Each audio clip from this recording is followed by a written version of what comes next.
2026-yilda startapni qanday boshlash kerak? Agar siz yangi startap boshlayotgan bo'lsangiz yoki allaqachon startapingiz bor, lekin foydalanuvchi yo'q bo'lsa, bu video aynan siz uchun. Bugun biz eng muhim mavzudan boshlaymiz. Texnologiya emas, kod emas, investor emas, mijoz.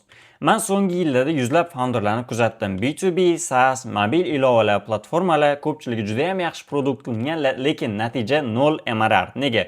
Chunki ular produkt qurishgan, lekin kim uchun qurayotganini aniq bilishmagan. Shu sababli bugun siz bilan 100% amaliy, oddiy, lekin juda ham kuchli frameworkni bo'lishaman. Bu framework sizga foydalanuvchini tushunishga, marketingni to'g'ri qilishga va pul ishlaydigan startap qurishga yordam beradi. Men Abdulaziz Otaboyev so'nggi 4 yildan beri software engineer sifatida faoliyat yuritaman. Bundan tashqari, an'anaviy biznesda ham tadbirkorman va hozir startaplar bilan real ishlayotgan odamman.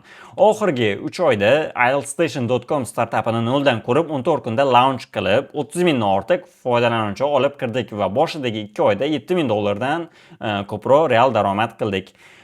Bu yerda muhim joyi shundaki, men videoni nazariya uchun emas, o'zim qilgan xato qilgan, ya'ni sinalgan va ishlagan narsalar asosida yozyapman. Bu kanal investorlar uchun emas, bu video ideal startap haqida emas, bu real hayotdagi startaplar haqida. Agar siz startap boshlamoqchi bo'lsangiz yoki produkt bor, lekin foydalanuvchi bo'lmasa yoki nima noto'g'ri ketyapti deb o'ylayotgan bo'lsangiz, siz to'g'ri joydasiz. Keling, eng muhim joydan boshlaymiz. Mijozlar. Sizni mijozingiz kim? Eng birinchi savol. Siz kim uchun startap quryapsiz? Hammani degan javob noto'g'ri. Siz faqat bir yoki ikkita segment tanlashingiz kerak. Masalan, junior dasturchi bo'lishi mumkin yoki IELTS topshirayotgan talaba bo'lishi mumkin yoki kichik biznes egalari bo'lishi mumkin. Hozircha 3 ta guruhga yozib oling, keyin o'zingizdan so'rang. Masalan, qaysi biri bilan ishlash osonroq, qaysi biri tezroq pul to'laydi, nima uchun bu muhim? Chunki startap boshidagi fokus omon qolish bilan teng. Buni maslahat bergan bo'lardim. Notion ochib oling. Agar bilmasangiz, o'sha YouTube'da tutoriallar bor, u haqida endi hamma biladi. Meni videomni ko'rayotgan katta ehtimol bilan Notionda bu savollarni ketma-ket yozing. Men hozir berayotgan savollarimni ketma-ket yozib, o'zingizni javoblaringizni yozib chiqing. Shunda bitta produkt hosil bo'ladi, roadmap va qanaqa sotuv qila olishingizgacha. Xo'p, ikkinchi savolim, mijozingiz qayerda yashaydi? Bu juda ko'p founderlar e'tibor bermaydigan savol. Sizni mijozingiz bitta shahardami, bitta davlatdami yoki globalmi? Masalan, O'zbekiston bo'ylab, Yevropa bozorida yoki butun dunyo, lekin ingliz tilida bo'lishi mumkin. Bu savol sizga nimani beradi? Marketingni qayerda qilishni. Agar mijozingiz Telegramda bo'lsa, Instagram reklamasi foydasiz bo'lishi mumkin. Agar YouTube'da bo'lsa, men ko'chaga olib chiqib banner tarqatganingiz foydasiz bo'lishi mumkin. Keyingi savolim, ular hayotda nima bilan shug'ullanadi? Endi chuqurroq tushamiz bu savollarga. Sizni mijozingiz ertalab nima qiladi? Qayerda ishlaydi yoki o'qiydi? Nimaga qiziqadi? Masalan, junior developer bo'lishi mumkin. Junior dasturchi kechasi o'qiydi, GitHubda vaqt o'tkazadi. Ish topishni xohlaydi. Bu nima uchun kerak desiz? Siz landing page, reklama, content hammasini ularning tilida qila olasiz. Ularga kerak narsalar bo'yicha. Xo'p, to'rtinchi savolim, ularning asosiy muammolari nimada?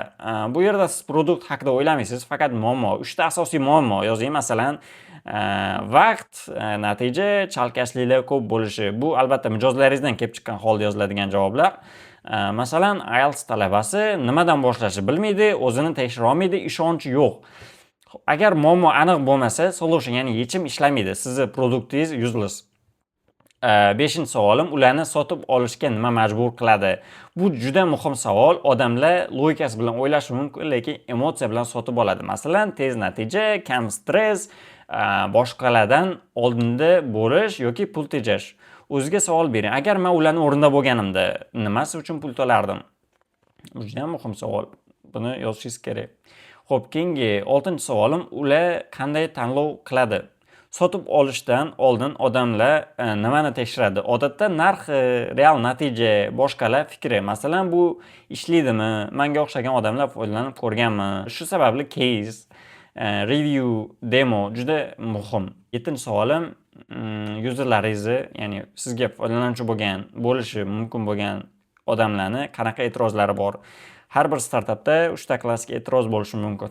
qimmat, ishonchsiz, tushunarsiz. Siz bu e'tirozlarga oldindan javobingiz tayyor bo'lishi kerak. Masalan, qimmat deganiga trial ishlatib ko'rgin yoki mana senga arzon entry, arzonga platformani ishlatib ko'rgin deyishingiz mumkin. Ishonchsiz degan argument keladigan bo'lsa, real foydalanuvchilarni fikrlarini olib chiqib bersangiz bo'ladi. Agar tushunarsiz degan argument bo'ladigan bo'lsa, siz video explanationlar chiqarib berishingiz mumkin. Instagramda qisqa videolar bo'lishi mumkin yoki YouTube'da yoki platformani o'zida. Keyingi savol, sotib olishdan oldin nima qiladi? Odamlar produktni birdan sotib olmaydi, ular izlaydi, solishtiradi, kuzatadi. Qayerda? Siz Google'da, YouTube'da, Telegram'da yoki Instagram'da. Agar siz ham aynan shu joyda bo'lishingiz kerak, ya'ni yuzerlaringiz qayerdaligini aniqlashingiz kerak va o'sha joydayoq siz content maker sifatida o'zingiz produktingizni ko'rsatishni boshlashingiz kerak. Men oxirida o'zimizda bo'lgan keysni to'liq tushunarli qilib, juda ham bir detailed informatsiya beraman. Xudo xolasa sizlarga ham bu narsa foydali bo'ladi degan umiddaman. 9-savol, qanaqa qilib foydalanuvchini qaytarasiz?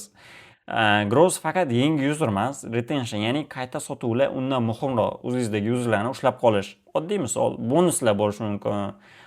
Progressni kursni berish bo'lishi mumkin yoki community, email yoki Telegram eslatmalari bo'lishi mumkin. Bitta userni ushlab qolish, eslab qoling. Bitta userni ushlab qolish yangisini topishdan sizga arzonroq. 10-savolim, mijoz qanday? Mijoz ichidan qanday? Oxirgi va eng kuchli savol, ular nimaga ishonadi? Nimani ko'proq qadrlaydi? Tezliknimi, soddalikki, ya'ni barchaga birdek tushunarli bo'lishinimi yoki o'sha oldinga aytib o'tganimizdek vaqtini ko'proq qadrlaydimi? Agar siz bu ularning qadriyatlariga mos gapirsangiz, ularning qadriyatlariga mos landing qilgan bo'lsangiz, reklamalarda gapirsangiz, startapingizni begona qilmaydi. Aniq aytganda, o'zimiz tilda aytganda. Endi keling, o'zimni keysim haqida gapirib beray sizga. Eng qiziq joyi deb o'ylayman. Ya'ni o'zimiz startapni 0 dan mana shu darajaga 3 oyda qanaqa olib chiqdik? Biz mijozlarni qanday topdik degan savolga javob beraman. Endi buni nazariyada qoldirmaylik, o'zimiz real misolimizda aytaman degan maqsadda. Xo'p, biz IELTStation.com startapini boshlaganimizda bizda reklama byudjeti yo'q edi, influencer ham yo'q edi, investor ham yo'q edi. Bizda faqat bitta narsa bor edi, auditoriyani tushunish. Biz aniq bildik, bizning mijozimiz kim? IELTS topshirayotgan talabalar, real natija xohlaydiganlar va ularning ustozlari va o'quv markazlari. Shundan keyin biz bitta qaror qildik, mijoz qayerda bo'lsa, biz ham o'sha yerda bo'lamiz. Ya'ni mijozimiz ko'proq Instagramda o'tirar ekan, biz o'sha joyga bordik. Ularni qayerdan topdik? Biz o'sha reklama bilan boshlamadik. Instagramda o'tirishni bilgandan keyin biz content bilan boshladik. Biz Instagramda IELTS bo'yicha aniq, qisqa va viral reelslarni olishni boshladik. Sherigim IELTS bo'yicha chuqurroq, masalan, band score, xatoliklar IELTSdagi va nega ko'pchilik qanaqadir balldan o'ta olmasligi, qanaqadir ballda qotib qolishi degan mavzularda kontentlar qildilar. Men produkt tarafdan tanishtiruvchi reelslar qildim. Masalan, IELTSdan baland ball olish uchun qanaqa platformalardan foydalanish kerak?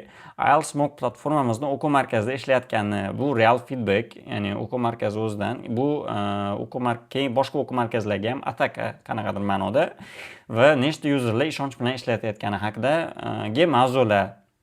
Bu kontent aslida sotish uchun emasdi, ishonch qurish uchun edi, lekin sotuvni deyarli hammasi shu kontentlardan bo'lgan deb ayta olaman. Odamlar bizani ko'ra boshladi, keyin eshita boshladi, keyin esa ishona boshladi. Va co-founderim ham juda ham ajoyib odam. Bu o'zi co-founder effekti degan tushuncha bor. Bu yerda yana bitta muhim narsa, meni co-founderim G'anishir Otaboyev va meni o'zimni akam. Ularni IELTS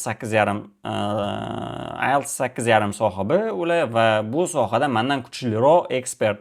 Odamlar platformaga reklama uchun emas, bizani bilgani uchun kela boshladi. Ular kontentni ko'rib, bilimni sezib va eng muhimi samimiyat his qilib kelishdi. Eng qiziq joyi qayerda? Platforma boshida ideal ishlamagan, hozir ham balki ideal bo'lmagan joylari bordir, lekin ba'zida server ishlamay qolgan, texnik muammolar chiqib qolgan. Foydalanuvchilar refund qiling, aldadinglar demagan, ular kuta oldi. Nega? Chunki ular produkt emas, founderlarga ishongandi. Biz muammoni tushundik, ochig'ini aytdik, yashirmadik va auditoriya biz bilan qoldi. Bu nimani isbotlaydi? Bu bitta narsani isbotlashi mumkin. Agar siz to'g'ri auditoriya topsangiz, ularni tilida gapirsangiz va real qiymat bersangiz, odamlar sizni topadi va kutadi va qo'llab-quvvatlaydi. Shu sababli men doim aytaman, marketing bu aldash emas, marketing bu tushunish.